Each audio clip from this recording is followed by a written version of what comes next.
Hello, I'm Clark Farley. And I'm Denise Pizarro, and we are coming to you live from the Westerly, Rhode Island office of Randall Realtors. Wow.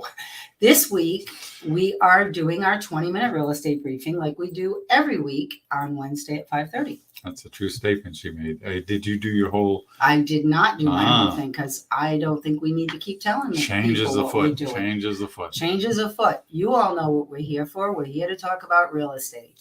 And we appreciate your watching. And this has been a constant thing because having people out there or knowing that there are people out there makes this less crazy than it would be if we were sitting in a room in a real estate office talking to a camera.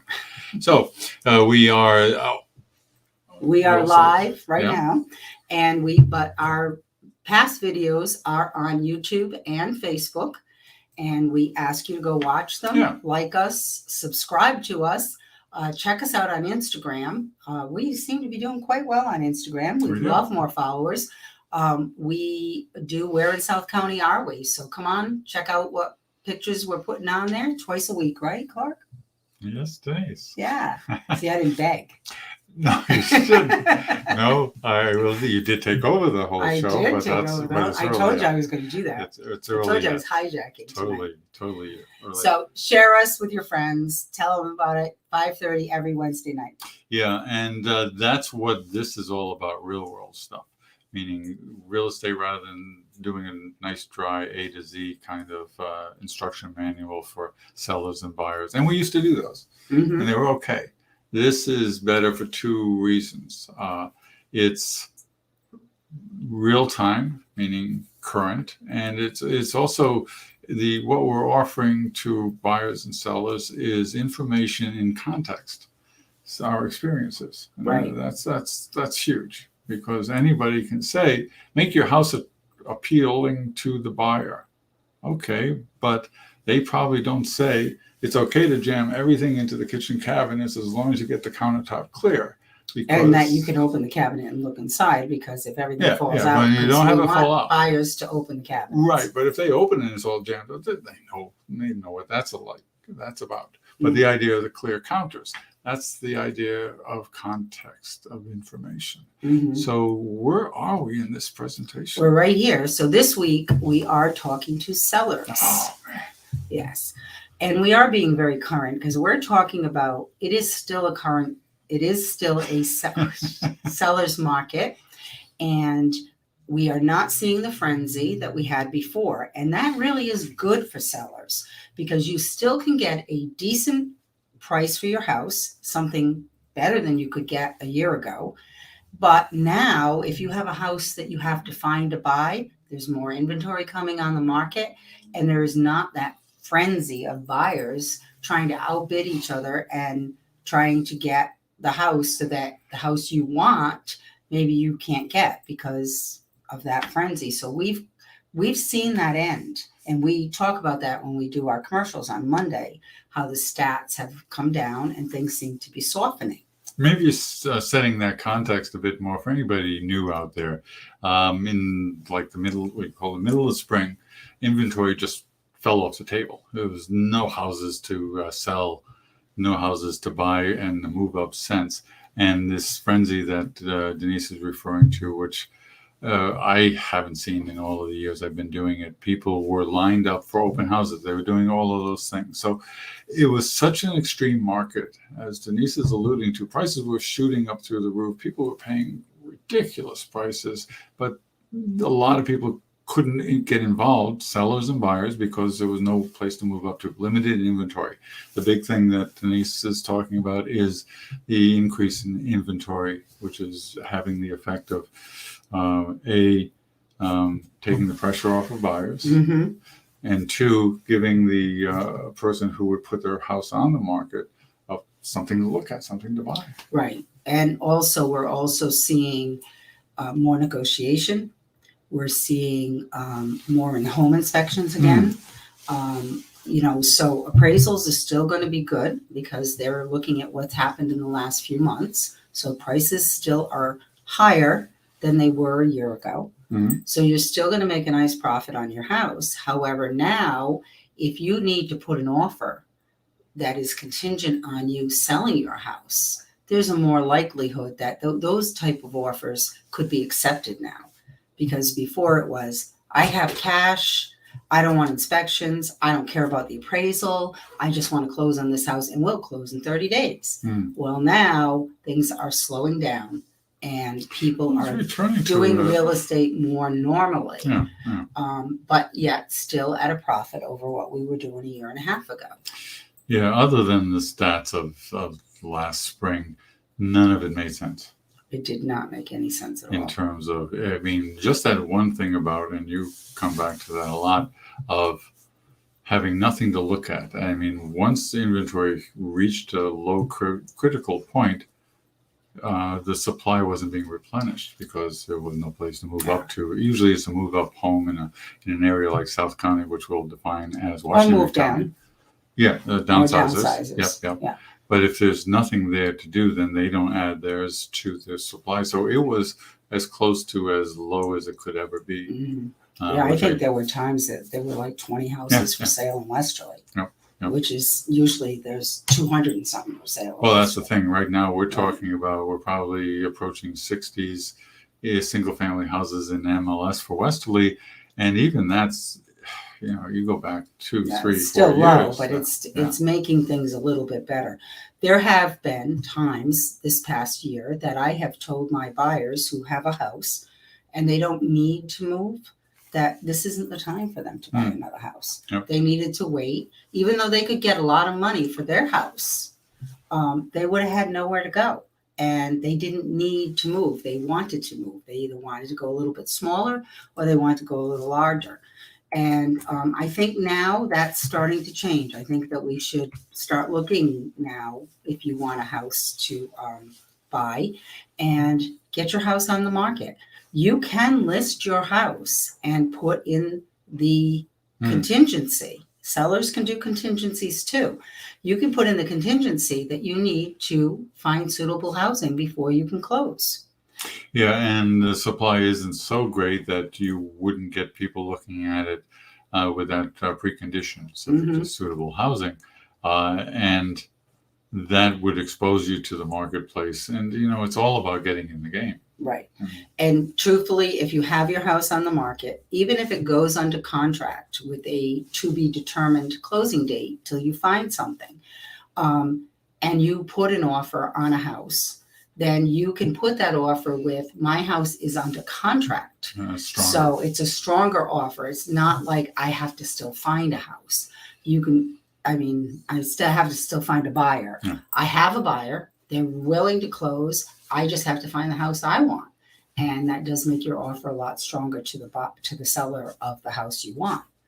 So it is a good time now, and I don't see it crashing and burning. So I think we'll see this level out for a little while. What are you looking for, burning and crashing? The media. It could, in the last year, 2 years, most of us with experience have sort of put an asterisk on almost everything when it comes to predicting the market, because it's just been totally unprecedented. And some of the best predictors of real estate are saying the same thing. This is something we've never seen before, and I don't hear anyone predicting a crash. I just don't. But we were doing well. Actually, we do that on Mondays. We talk about the stats, and we saw that creep up. And the thing, and Denise is reminding me constantly that just because the inventory is going up doesn't mean the frenzy is out of the market. It is still aggressive for properly priced things. But what you're seeing in the marketplace, and I probably talked about this before, at least in the commercials, is you've got a certain group of buyers that watch the houses go on and sell for unheard of prices, and they were kind of not ready. Now they're thinking 2 months too late. Now's the time. So when you're out in the marketplace now, if you're a seller, you first thing your agent's going to be talking to you, Denise or myself, that's an assumptive close, is what's your competition? And it's kind of cool because you look in any price range and the competition shows up with, okay, and then what? So there will be those people who would be going like double what it should be. And that's why we do market value whenever we're going to go to a listing appointment. Mhm. We talk to you about market value, and what we look at is what has sold recently that is similar to yours in some way, and what is your competition right now. What is going to make you stand out over the other, even though there's not that many houses on the market? What's going to make you stand out? Bottom line is, your house is worth what somebody's willing to pay. Your house is not worth what you need. Yeah. And I'm a big believer in market value as a concept. And I've talked to sellers about that right in the beginning, because market value isn't what you need to get for your house. It isn't what the agent across the table from you thinks it'll be. It's what the buyers collectively will pay Right. under certain conditions. As agents, we do have the tools to look at what has been going on in the market. We can look at current sales, we can look at current houses on the market, and we can come up with our best analysis of what we think your house should be priced at. But what it ultimately sells for is the right buyer comes along and this is the house they want, and what are they willing to pay for it? Yeah. And that's the part of getting ready to go on the market. You determine, once you have a sense of the market value, it's not like down to the dollar, but you have a sense of it. You can position yourself according to your needs. Nobody will ever recommend, going crazy high, because that never works. But if you want to go a little more aggressively high on the price, and that'll take longer. If you say, "Hey, Clark, we need to sell this tonight," then I'll tell you what number that might be. Mm-hmm. So that key of knowing what the market value is. Also, I mentioned in these, I've really intricate notes written here on the screen that you can't see, and Denise has crumpled them up metaphorically and thrown them on the ground. But sometimes people say, "Well, you get an appraisal." The thing about CMAs is that it's what CMA is a comparable market analysis that a real estate agent will do for you, as opposed to an appraisal. But the thing that we do as agents that appraisals can't do, because they have certain standards, is that we're looking at buyer behavior. Those guys look at, here's the property, they're very locked in standards, and then they derive their appraisal amount from that. But we can look at, we know the properties, we know the market here in South County. So we're giving you a sense of the buyer activity along with what they paid and what the other asking prices are. So again, we're telling you it's a good time to sell, even if you have to move in order to sell. Well, obviously you have to move if you sell your house. That was silly. But even if you need a place to move to, this is not a bad time to buy either. And you are more likely now than you were 2 months ago to find more inventory to buy. And like we said, you can make a contingency that you have to find something. So it's really a good time to start looking at selling your house if that's something you've been considering. And part of the process of when you pick an agent in that thing is what we've been doing 20 minutes at a time once a week, is the agent presents the technical end of how you put a house on the market, the documents, et cetera, et cetera. We've done shows, we'll do them again. But on the point that you keep making about the contingencies, you'll hear the term Hubbard contract, Hubbard offer. And that refers to the idea that you have an offer that tells the seller, if you're making I'm going to get this all mixed up. Buyer, a Hubbard seller. clause is basically saying, I want to buy your house, but I have a house I have to sell. Yep. And you're telling the seller that. And then the seller, if they have another offer that's cleaner, they may not accept your offer just because the other one's cleaner. Or, because we had a conversation with an agent this week who had a situation involving the double Hubbards. Yep. So basically the Hubbard says to the world, here's a contract. These buyers get to buy the house under these terms and conditions. However, if Mr. Jones comes up with a better offer, that first buyer gets notice. They got 3 days or 40, or whatever however you negotiate the Hubbard, to get rid of the Hubbard or step aside. Mm-hmm. So it's kind of the best of both worlds. And as Denise alluded to, it's in a different market, it can be detrimental to an offer because, it's an unknown. and nobody likes It's it. becoming less of that though right now, because So many of if them. you have a house on the market and it is priced well, everyone knows it's going to sell. As long as you've got a house that's out there priced well, because what we do as agents, if a Hubbard's been offered on one of the properties we're representing, we go check out that person's house, and we make sure to tell our sellers if that house is priced right, if it's in a market that's going to sell well. And so our experience there will help you decide if there's a Hubbard made on your property, whether or not it's a Hubbard that's worth considering. Pro tip on that, because it's one thing to say, hey, I'll buy your house, but I got to sell my house on Mockingbird Lane. But there's so many wide range of activities that could imply. I got to put my house on the market. I got to get a contract on the market. I got to close on it. So all of those things, a good agent will make that distinction. So if somebody comes up and says, I'd like to buy the house, these terms and conditions, and I want to do a Hubbard, and you ask the question, is it on the market? And the answer is no. That puts the value on it right there. And that's why we're saying it's time to list yours, because if your house is on the market, then you can make an offer. Go to somebody and say, look, we're in contract, or better yet, you're past title and you're about to close. So those are the kind of the details that can make all the difference in the world. So we'd like you to give us a call if you're interested in selling. Oh, do we have a telephone number on the screen? We do have a telephone number on the screen. We have our email addresses on the screen. Oh, no. And if you are interested in finding out more about selling or even buying, give us a call and talk to us. We'd be glad to give you our expertise and help you reach your real estate needs. Denise made good on our thread. What was that? Hijacking? To start like early. Yeah. Because now we're going to sit here. By the way, we're not way, going to sit here. We have plenty of time to keep for talking. the last 6 months, the 10 minutes before going on the air, I worry about running short. And for the last 6 months, every time he tries to talk about technical things, I say, we're here to talk about real estate, not the process of what we're doing here. And we still have 3 minutes. Yeah. So we get to talk about, check out all our past briefings on YouTube and Facebook. Oh, we're also other places too. Let's do this a full-on commercial. Right. So we're out of the Wesley office of Randall Realtors Compass, and we both individually and separately, I like that, cover Washington County, and that too. Yeah. But also southeastern Connecticut. Anybody down this part of the state. Right.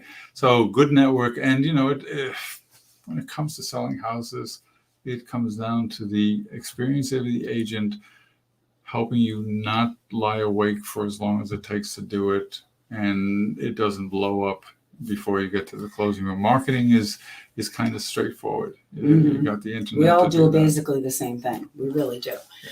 And the other thing is, being with Randall Realtors is we do have a very expansive what's the word? That one. We have a big company. Yeah. And we are affiliated with Connecticut companies and Massachusetts companies. Yeah. And for a perfect example, I had one of our Connecticut agents call me the other day and ask me about a septic inspection in Charlestown. He did not know that Charlestown, Rhode Island has different septic rules than Westerly, Rhode Island has. So I was able to help him.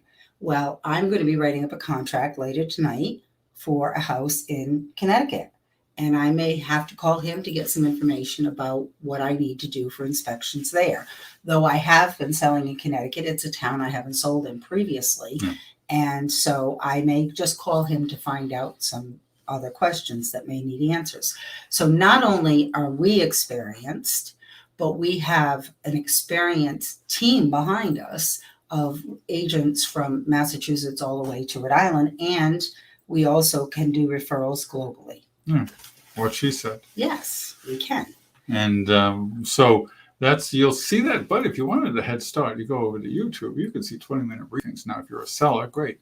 By the way, buyers, every week we're talking to buyers and sellers, and obviously this week is focused on the sellers. But buyers can learn to be better buyers by watching what sellers are learning. Well, we have really addressed a lot of things to buyers in our past briefings. about, what you need to do with pre-qualifications and mortgages and that. So all of our briefings cover both buyers and sellers, and, I you don't can think really anybody else learn a does lot that. just by watching. I think what we, we're have out there. exemplary real estate agents. I don't think any Don't other break agent your arm, is pat worse. yourself on the I'm back going there. to try not. I feel like I'm going to do that on live. But we have a live show, so we could mention your house. If you want to type it in right now, we'll say soon to be on the market. That's right.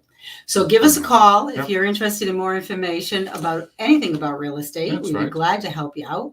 And we'll Heck, catch we'll us make you a again next topic. week. We'll make them a topic. Yeah, get Well, us. maybe they don't want to be topic. Well, we don't have to tell them, but yeah, questions we like, and we used to say Right. topics for future. Oh, yeah. Well, if you have a question that you would just Yeah. like us to talk about on a future show, you can message us, text us, call us. We will discuss it on a future show. That's And right. then maybe you'll get the information you'd like. And I'll even be allowed to talk for part of the time. You talked a lot today. You wait till you watch it back. Oh, yeah, like I'm going to do that. So you say good night to these people? Good night, everyone. Catch us next Wednesday, 5:30. Oh, wait. Same time. I same turn that. place. There'll be a slight lag here. See you later. See you next week.